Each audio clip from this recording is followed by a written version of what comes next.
prosecuting Gloria should be an Aquino priority. Everything that the impeachment process failed to do, likely presidential winner Benigno Aquino III should strive to do. The prosecution of Gloria Macapagal Arroyo should be a priority.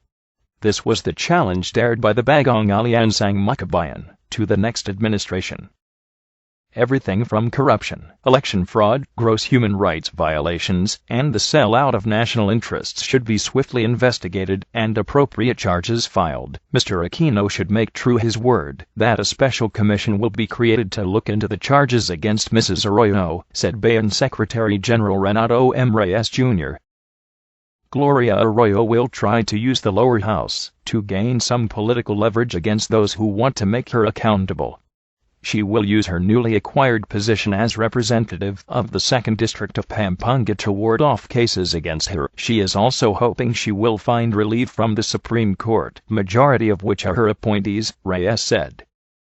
Bayan again cited the recent case of former Peruvian President Alberto Fujimori, who was jailed after facing charges of corruption and human rights abuses.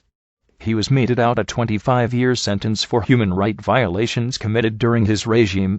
Bayan also challenged former members of the Arroyo cabinet, who will be serving under the next administration, to first make a full accounting of their role in the Arroyo cabinet before accepting any position. Members of the Arroyo cabinet, who will be appointed to the next administration, must first reveal to the public what they know of the shenanigans of the previous regime.